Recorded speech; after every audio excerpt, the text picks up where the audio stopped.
some of the in the fitting job. So we'll be starting it with the first practical, that is lathe machine. So what is, you might have heard this word lathe machine lot of time. So lathe machine is oldest machine that is known to mankind, and it is basically a production tool, and it is very ancient tool, we can say that. If we talk of at the very early stage of this machine, which is developed, it is 1300 before Christ. So it is having long history for this machine, and it was developed without headstock and tailstock, which are the main parts of the machine. But what happened during the industrial revolution, metal working lathes are also evolved, which are heavier than the uh, previously evolved lathe. Now, what is industrial revolution? You might have encountered the term industrial revolution. How many industrial revolutions we have encountered till now? Three are already over, and we are on the verge of fourth industrial revolution, which is very important for you people. That is industry 4.0, we call it as, and some people called it as IoT. So although we are in the era of industrial revolution 4.0, lathe is it is having its significant what I can say, significant importance, and it is a very important machine tool nowadays also. Now, if we want to define what is a lathe machine, the lathe machine is a machine tool that is particularly used to remove the metal from the workpiece to give the desired shape and the size. So, what is workpiece? Workpiece is a raw material, and from that raw material, we will create a finished part. That is what we call it as a machining process. And to be very precise, it is called as subtractive machining. Subtractive machining.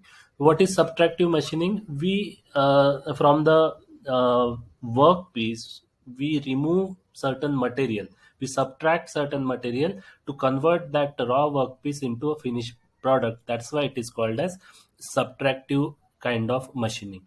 Nowadays, in today's era, we are developing the additive manufacturing. What is additive manufacturing? In converse with the subtractive manufacturing, instead of removing the material, we go on add the material, and thereby creating a product, a finished part.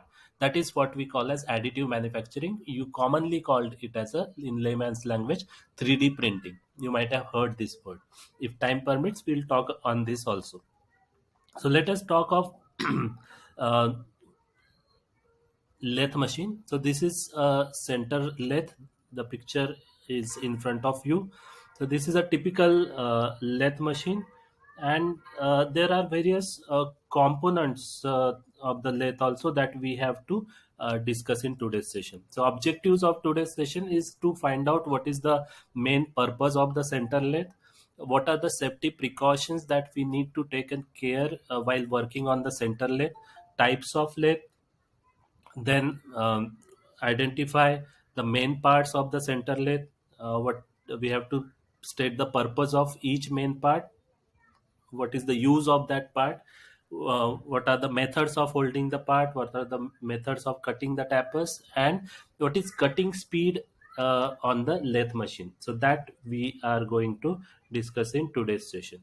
So first, what is the purpose of center lathe? So, as I told you, the lathe is used for producing typically the cylindrical work, and in this case, the workpiece is rotated and the cutting tool is moved to cut the that rotating cylindrical workpiece, and that motion of the cutting tool is controlled by the machine itself in case of automatic machine, or by an operator. So let us focus on the tool and the workpiece. So there are two types of machines available in the market. I'm not talking about lathe in versatility. If we talk about the various type of machines, so there are two kinds of machines we can divide. The first kind is like lathe, in which the tool is rotating and the the workpiece is rotating and the tool is fixed. Tool is not rotating. And in other machines where the workpiece is fixed and the tool is rotating. Can anyone tell me the example of the next type of machine in which the workpiece is fixed and the tool is rotating?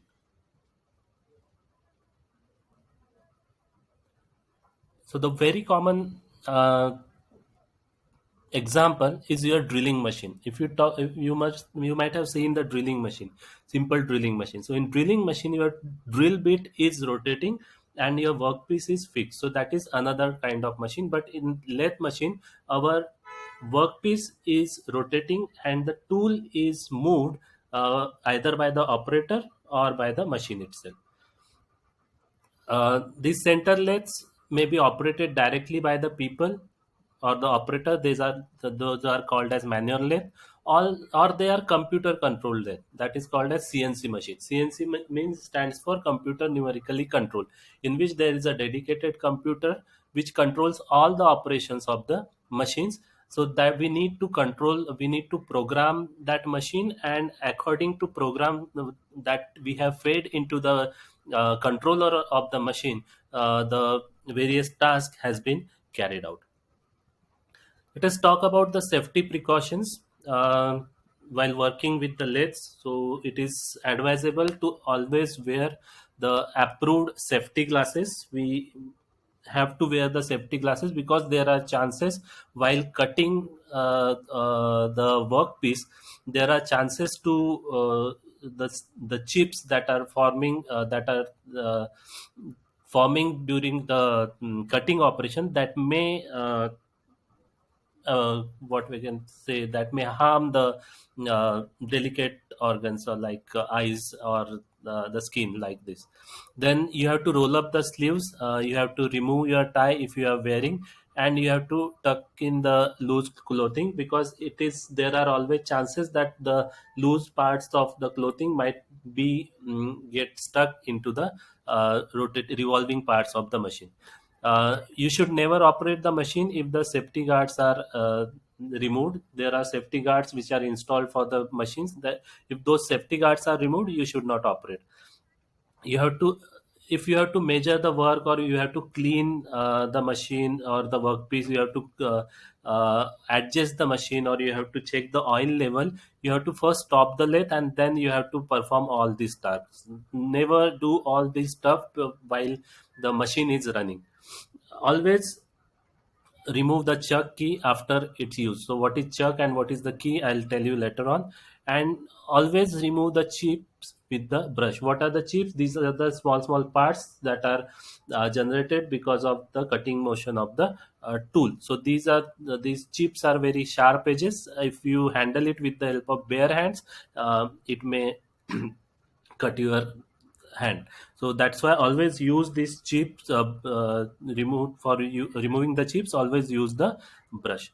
Now let us talk about the type of lathe. So first type of lathe, and the simpler one, is the engine lathe. It is the most common form of lathe. It is motor driven, as the name suggests. It is motor driven, and the motor is driven with the help of the engine, internal combustion engine, in most of the cases. It comes in large variety of sizes and shapes, but it is not a production use. It is just only used for the what I can say, for the demonstration purpose only. So that is first type of lathe. Second type of lathe is your bench lathe. So what is bench lathe? Bench lathe is a small lathe which is having low power, and it is specifically used for making the precision machine for the very small work pieces. Next type of lathe is tracer lathe. So this tracer lathe, it is the ability to follow the template to copy the shape or the contour. So you can see that this entire thing is called as lathe. So as small as top lathe, so the and as large as tracer lathe, the variety of sizes are available. Then second one is the next one is the automatic lathe. It is the kind of lathe in which the workpiece is automatically fed and removed without the use of an operator. So we can put it into in the category of CNC lathe. So here we don't need an operator for the movement of the tool and the movement of the workpiece. And turret lathe. So this is very important and it is widely used in industry. So this is used for mass production. Mass production means if you want to produce the uh, finished product in a large quantity, and it is the modified version of the engine lathe. So it works on the electricity. This machine is used where there is a need of sequence of operation that need to be performed on the workpiece, and there is no alternative operation perform on this machine. So that is what this is used for, the mass production. So these machines were previously developed as a hexagonal turret instead of tailstock. So what is turret? Basically turret means it's a kind of magazine. So in that magazine, there are various tools are attached. So it will save the time of tool changing. So we need not to remove the tool, first tool, and install the another tool. So it's a kind of arrangement, circular or rectangular, in which the different tools are attached over the turret. So that is what it is called as turretlets, and it makes the operations faster. That is the main advantage of the turret lathe, that it is it the operations performed on the this turret lathe are quite faster.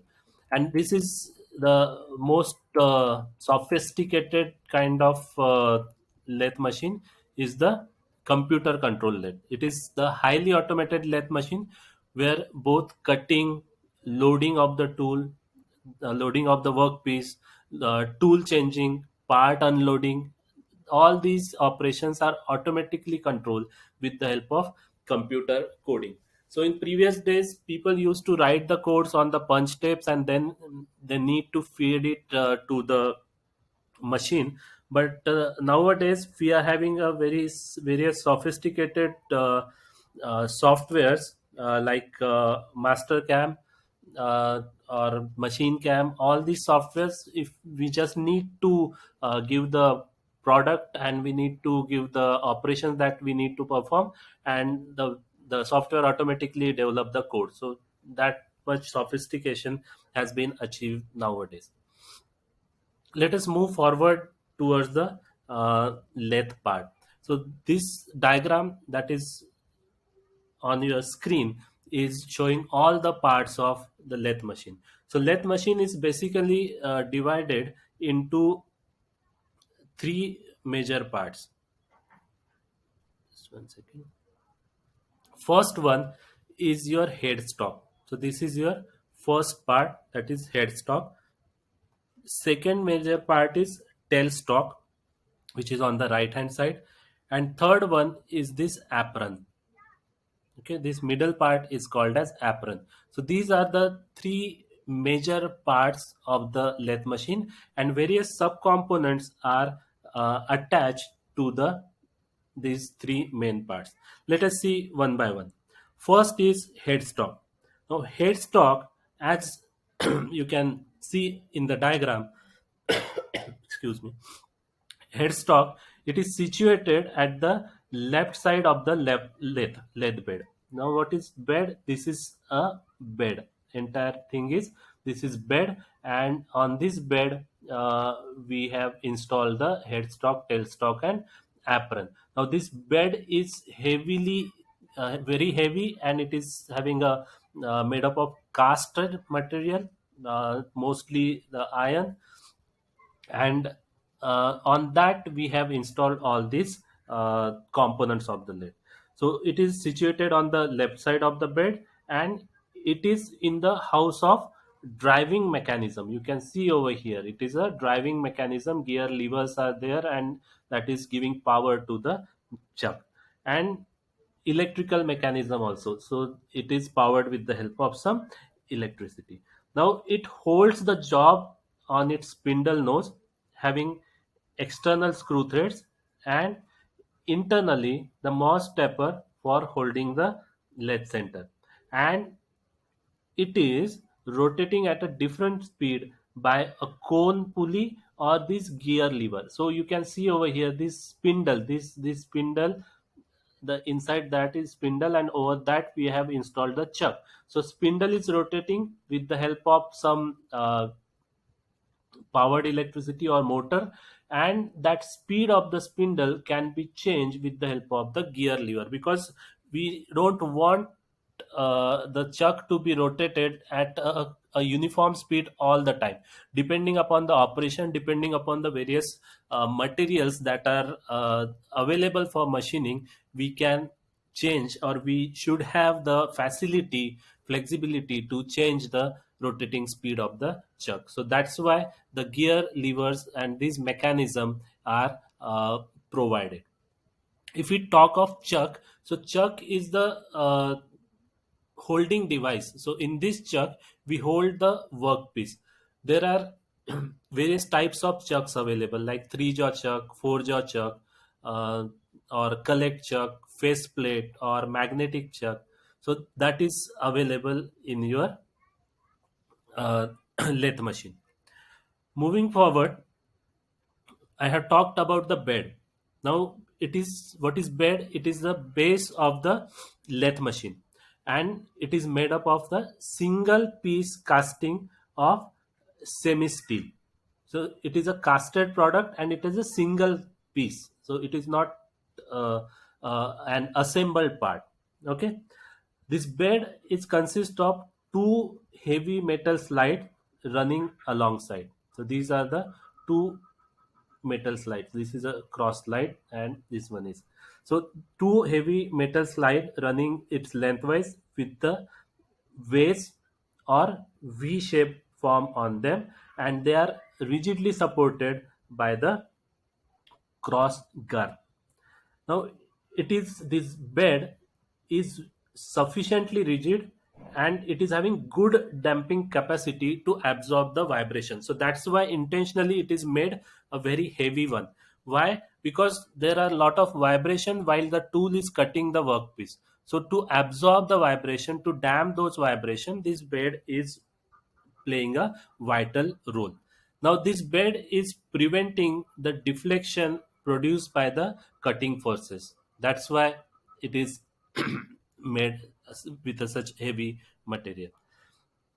It supports, your bed supports the headstock, it supports the tailstock, it supports this carriage and the other components of the machine. So what are the three functions of the bed? Prevent the damping, prevent the vibrations, then prevent the deflections, and support the accessories for the other accessories. Okay, then the next part is tailstock. Now tailstock, it is situated on the right side of the lead bed. Now what is the use of tailstock? It supports the long end of the job. So you can see over here, the now whatever the shown in this picture, the job is short. So if the job is very long, so we can support it with the help of the tailstock. I'll show one more picture in which it will be more clear. So the first function is to support the long end of the job. Also, this tailstock holds the tool for performing the various different operation like drilling, rimming, tapping, etc. So if we want to drill a circular cylinder which is held inside the chuck, and if it is that cylinder is very long, so this tailstock is used to hold the drill bit. The next one, it is also used for the small amount of tapered for a long job by offsetting the tailstock. So if we can offset this tailstock, then we can make a tapering operation for the long job which are installed on the lathe machine. This particular portion is called as carriage. Now carriage is used to support, guide, and feed the tool against the job when the machining is done. Now it holds, moves, and control the cutting tool. So cutting tool, where it is installed in the tool post. So here it is, you can see it is a tool post which is used to hold the tool, and that entire structure is tool post, and this top slide is mounted on the carriage. So again, it is a casted part. It gives the rigid support the tool for various operation. It transfers the power from the feed rod to the cutting tool through the apron mechanism for the longitudinal cross feed. So if you can see over here, the wheels are provided. So these wheels are provided for what?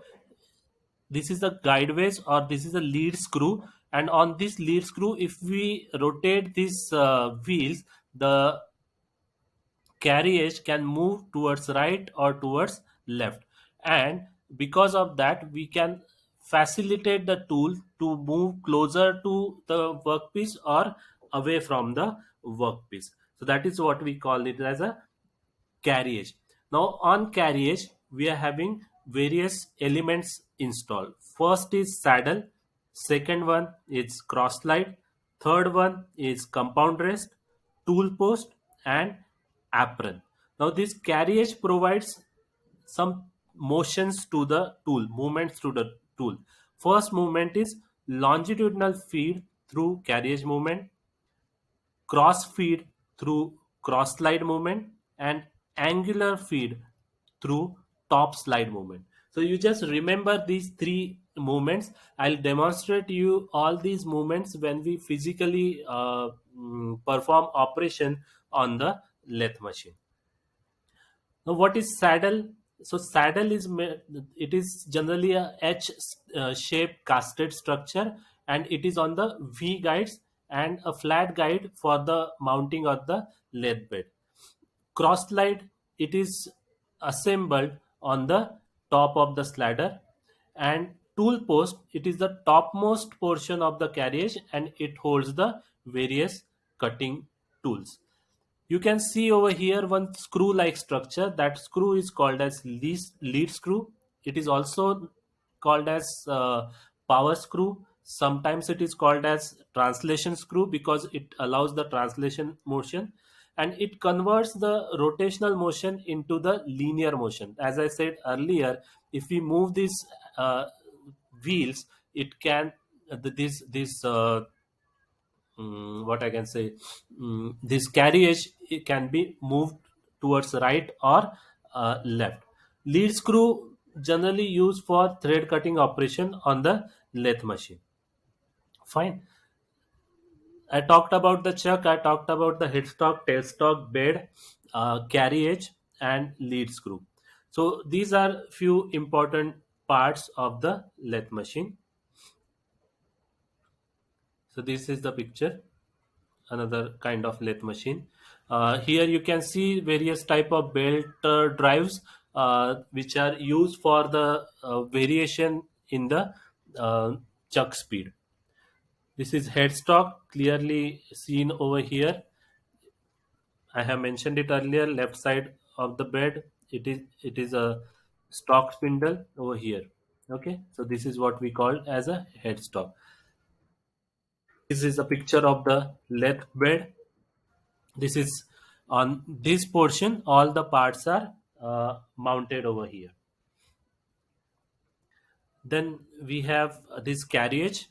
This, now you can see the clear picture of the carriage. So this is a saddle, this is compound rest. So all at all the parts you can see some wheels are provided for the motion. Fine. So this wheel is for entire movement of the carriage. This wheel is for motion of the saddle. This wheel is for the motion of the compound rest, and this is a cross slide. So you can see over here, uh, the carriage can move like this, the saddle is also moving like this, the compound rest can move like this and like this also. So different motions are facilitated with the help of different mechanism.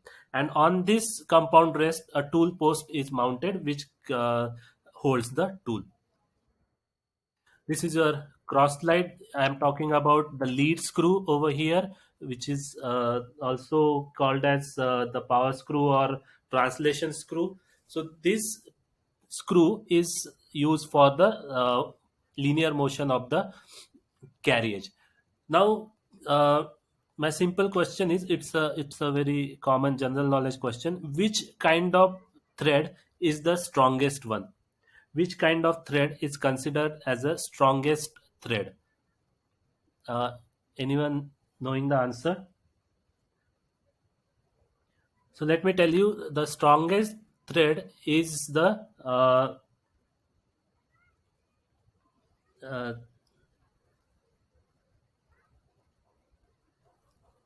one second.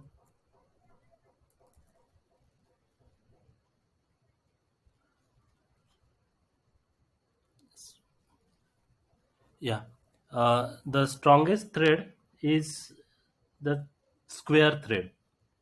Okay, so square thread is the strongest thread, and it is used in your lathe machine.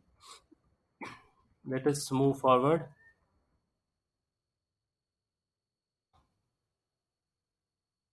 Okay. Then I was talking about the apron. So this is apron. Entire structure is apron over here. Uh, the screw, the saddle, the compound rest, then the tool post. All these things are mentioned over here. Then the tailstock. Here it is a tailstock spindle, which is used for the, what I can say, the holding the long devices. And this is the offsetting screw, which is used, sometimes used for the tapering. Ring and rocker, that is not important. This is the tool post. So on this tool post you can mount the tools. So it is having four ways, and it allows the cutting tool hold the cutting tool on the same side. So this is these are the another types of tool post. So this is top slide or compound slide. This is a cross-sectional view of the gearbox, quick change gearbox. Now, how much should be the lathe size and what should be its capacity? Now, as far as the size is concerned, as I told you, it is as small as your top lathe to the as large as the largest turret lathe. Now, how the size is indicated for the lathe machine? So it is indicated by the swing and length of the bed. Now, what is swing of the bed? Swing of the bed is shown with the this A, alphabet A, and length of the bed is the shown with the help of this C, length of the bed. How much large is the bed? While B is the distance between the centers, the center of your chuck and center of your tailstock, and D is the radius, that is one half of the spring. Now let us see the length sizes. So here these are the lengths. So this is your chuck and this is the tailstock. Over here, this is chuck, this is tailstock, and this one is the workpiece. So, and this is a carriage. So you can see how large the uh, lathe machines can be manufactured. Over here also you can see this is tailstock. So long workpieces, and for long workpieces, if you need to support it, we are making use of the tailstock. And this is your chuck, and this is a mechanism, or that is your headstock. This is also another one, the lathe machine, which is preparing the machining the internal portion of this boiler shell. So you cannot imagine the size of the lathe machine, industrial lathe machine that are used over here. We generally encounter with a very small lathe, kind of lathe machine, generally used for the demonstration purpose.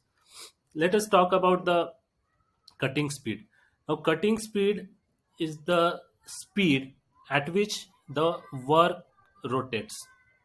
Okay, it is also known as surface speed. Now we know that the workpiece is installed, or it is fixed into the chuck, and this chuck is rotating. Now the speed at which the chuck is rotating, it is known as the cutting speed. So the rate at which the point on which circumference travel past the tool, and it is expressed in meters per minute. It is important to use the correct speed for the material. It is dependent on the material, which material we are using, and for each material there is a different cutting speed, and that's why we need to rotate the chuck at a variable speed. If the cutting speed is too high, the cutting tool will break down rapidly, and if it is too low, we will lose the time of production, and that's why encountered into the low production rates. Now, how the cutting speed is selected?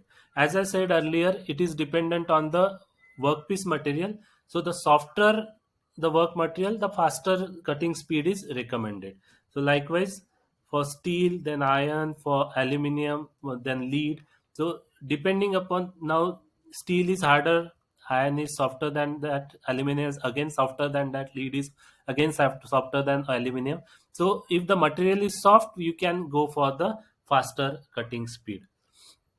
The hardness of the cutting tool material has a great deal to deal with the recommended cutting speed. Now, what is the hardness of the cutting tool? How hard is the cutting tool that we are using? The harder the cutting tool material, the faster will be the cutting speed. Okay, and the softer the cutting tool material, we will recommend the slower cutting tool. It is quite obvious are there. If you are using carbon steel, you can go for the the lower cutting speed. If you are using high speed steel, you can go more higher speed, and if you are using the carbide tool tips, then you can go for even higher one. Now, the factors that are determining the cutting speed: first is the material that is being cut, the rigidity and condition of the machine, how rigid is the machine, and how many vibrations or the cutting forces the machine can handle, the material of which the tool is made, and the depth of cut and the feed rate. So how deep the tool we are inserting into the workpiece, that is determined. Then availability of the coolant, that is cutting fluid, because uh, there is generation of friction when the tool is going to cut the workpiece, and if there is an excess amount of heat is generated, that result into the changes in the metallurgical properties of the workpiece, and it might be result into damage of either workpiece or the cutting tool. So to avoid that, we use the coolant, and if that is one of the factor which decide the cutting speed. Now, how to set the speed on the lathe? Speed that is measured in rpm, revolution per minute. It is changed by the step pulleys or gear levers that I have shown you in the diagram. In belt driven lathes, various speeds are obtained by changing the flat belt and back gear drive. In gear headed lathe, speeds can be changed by moving the speed levers into the proper position, and according to that, revolution per minute charge fasten to the headstock. So on the headstock, the rpm chart is fixed, or it is sticked over there, and depending on that, you can move the speed levers and at the proper position, and you can set the speeds on the lathe machine. One safety note over there: never change the speed when the your lathe machine is running. So here are some recommended cutting speed for the various and the common materials that are cut. First is mild steel, 20 to 28 meters per minute. Then cast iron, 18 to 25. High carbon steel, 12 to 18. Brass, 45 to 90 meters per minute. Bronze, 15 to 21 meters per minute. Aluminium, up to 300 meters per minute. So you can see, as the uh, softness of the material increases, the cutting speed you can increase. Now, how to calculate the lathe cutting speed? So spindle speed of the machine and the diameter of the workpiece is the are the known factors to calculate the cutting speed. So spindle speed can be calculated by pi d n by 1000, where pi is 3.142 and d is the diameter of the material, n is the spindle speed. Now let us take an example. Uh, Calculating the lathe spindle speed, revolution per minute, 1000 into s divided by pi d. I have said d is the diameter of the material, n is the spindle speed. So these are some examples. We'll solve it later on. Moving forward, another important part is operations performed on the lathe. Now we know that the headstock spindle holds the job and it rotates the same with the speed of the spindle. Now the carriage is also holding the tool on the tool post, and the carriage is gives the tool post movement longitudinally or in a crosswise direction to give the desired feed on the job. There are two motions involved, longitudinal and crosswise. These two motions help to remove the chips of the material, and it will give the proper shape of the job. Now the lathe, as we know that it's a very versatile machine that can produce another lathe. So it is as good as that. So that's why various operations can be performed on the lathe. It is tough to mention all the operations, or which are the operations which are not performed on the lathe machine, though we discuss few important operations in detail. Now, first is centering operation in the lathe. Now we use this operation for producing the conical hole in the face of the job to make the bearing support of the lathe center when the job is to be held between the two centers. So as that long lathes are performing over there, that is the centering operation. That one is first one. This is the second operation, facing, and the most common operation that is used on the lathe. So facing operation is the it is used for making the ends of the job to produce a flat, smooth surface with the axis of operation or a certain length of the job. So here you can imagine that it's a cylindrical job and I am removing the material. So what I am doing, I am using a facing tool, and the tool is fade like this. It is going like this. Okay, so that means the length of the job is going to be decreased.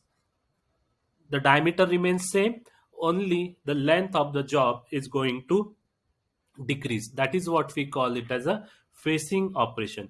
Now in this operation we have to hold the job into the headstock spindle or by using the chuck.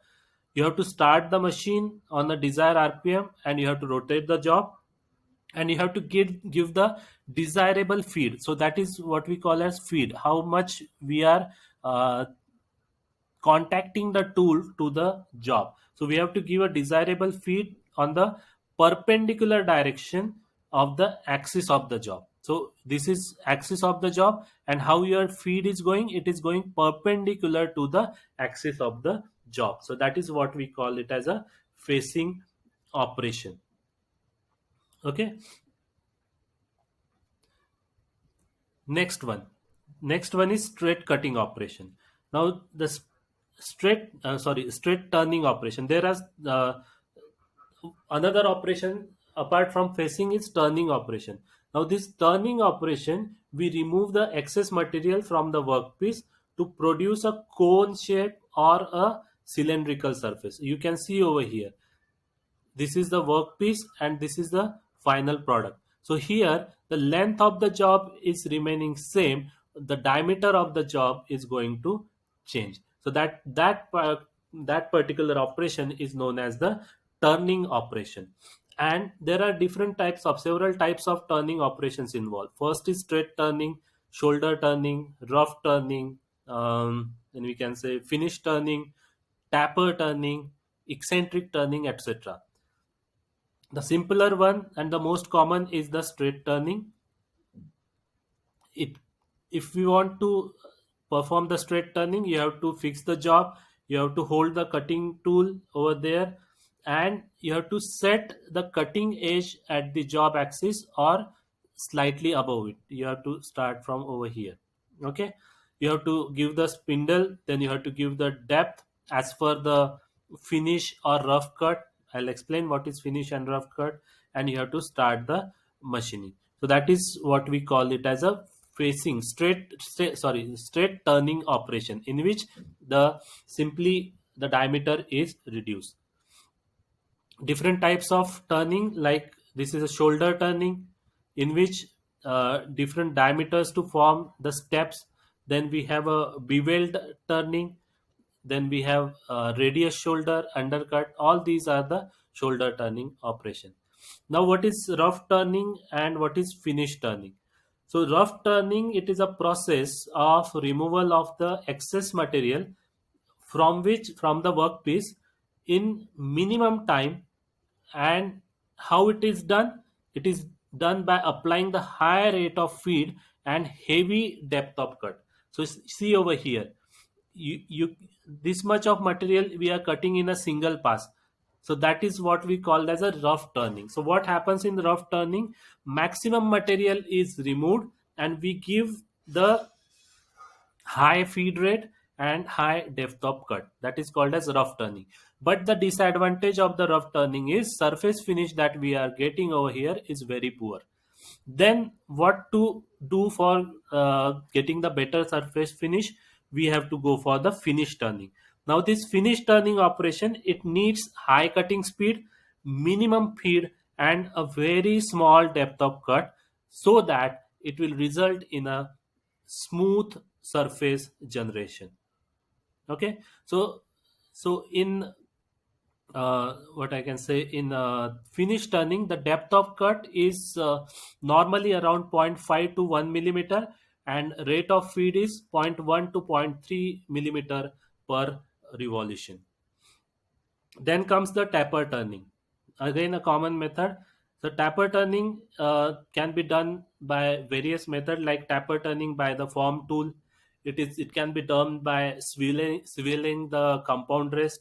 It can be done by using the tailstock set over method, or by taper turning attachment. Now, what is taper turning used for? It is used for the short length of a tapper by using the form tool or broad nose tool. So you can see over here, this is the tapper turning. So it is, if it is a cylindrical job, I have to make it conical shape. So I am using the tapper turning. So the diameter is reduced or increased uniformly. That is what we call is at a tapper turning. There are various methods available, but we don't need to go into details of this taper turning method. The next operation is chamfering operation. Chamfering is used for beveling the end of the job, for removal of the burrs. And why we do it? To look a better, to make a passage for nut and bolts. That is what we call it as a chamfering tool. So champering is also possible with the help of lathe machine. And the last operation, indicative operation, is knurling operation. Now what is knurling operation? We produce a diamond shaped structure on the surfaces. Why we produce it? Just to get a better grip on the surface. So that operation is called as knurling operation, and it is specifically done with the help of the knurling tool, which is held rigidly on the tool post, and it is pressed against the rotating job. so that it leaves the exact faces mile on the tool on the surface of the job. So exactly what is the faces mile over there on the tool, those exact small faces mile will be on the circumference of the job. They are replicated over there. So that is what we call it as a knurling operation. Okay, so these are the few operations that are performed on the lathe machine. So there are few exercises, but I'm not